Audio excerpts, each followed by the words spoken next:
this Antarctica thing that you threw out, that sort of, I was like, whoa, you went to Antarctica? Can you tell us about that? Yeah, I mean, I've always been, I've tried to, and I think it's really important for leaders in all walks of life is you have to look at your life holistically. And many people, especially in the business world, the corporate world, are just absolutely absorbed only on the desk and the job and the badge.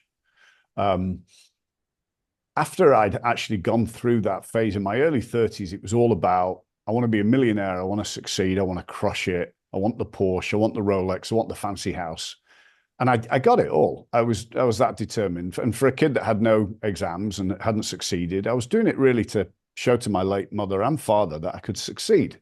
And I wanted someone to be proud of me. But then I kind of screwed it up because I was so tenacious about the work side. And I screwed up my relationship with my family. I screwed up my health. Nearly screwed up the business. And I took pace to recalibrate. And a great friend, Chris Brand, came and lived with me for a few months after I'd separated. And I was on my own, living on the coast of California. And he would get me outdoors and we'd start climbing, we start working out, we start doing stuff that reignited the body and the holistic person versus just the mind. And I started doing some mountain climbing. And I met a great guy, Jamie Clark, who climbed Everest multiple times. He's crossed the empty quarter in Arabia. And Jamie encouraged me to get into doing some stuff that would push my comfort zones beyond the psychological ones and the ones tied with work, but physically. And I climbed the first peak with him, the highest mountain in Russia, Mount Elbrus, which was super tough, really tough. And you know when you've got a great guide alongside you and somebody that is, again, you're alongside the right people with the right kit, with the right mindset is, he said, if you're too tired, man, let's go down. We don't need to do this. And I thought, you know what? This guy's come all the way. He's trained all this time. We're climbing one of the toughest mountains in terrible conditions. You know what? I'm in. I'm going to plow through it. Anyway, we both put discs out after that trip. I put my back out and he did his. And we decided that we needed another mountain to climb to make sure that we got healthy again. We needed a goal that if we weren't healthy, we'd struggle. And he said, I've got to climb the last of my 7 summits, which is Vincent Massif in Antarctica. Do you want to go? And it's in 8 months. I said, I'm in. Because I have this thing that if things come up 3 times, destiny is saying you should really look at this. And many people push away destiny.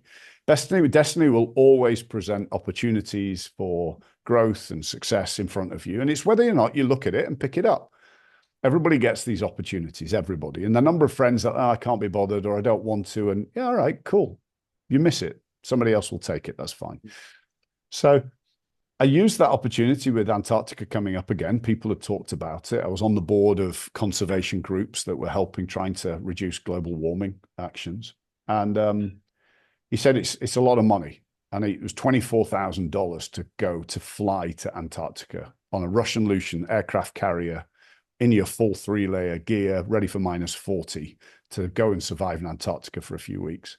And I only had that much money aside after all the problems and challenges I'd gone through. I said, I'm in. I put the money down. He said, right, let's get ready. And I have another thing that I've used since I was a child, which is commit and then work it out. If you want it, commit. So I paid the money. Now I had to work it out. So I trained hard, ice bath sessions before it was trendy, making sure that I could understand and control really cold climates. And I flew into Antarctica, landing at Patriot Hills on a ice runway, and went there with some of the world's best explorers to find that we got hit with the worst weather in Antarctic climbing history. In the middle of our trip, our guide went down. Our twin otters got blown over that we'd used to get up into the mountains. And I had to do that call home to say, I love you, with the fact that we may not go home. We were told that if the weather doesn't clear that day, we're not going back.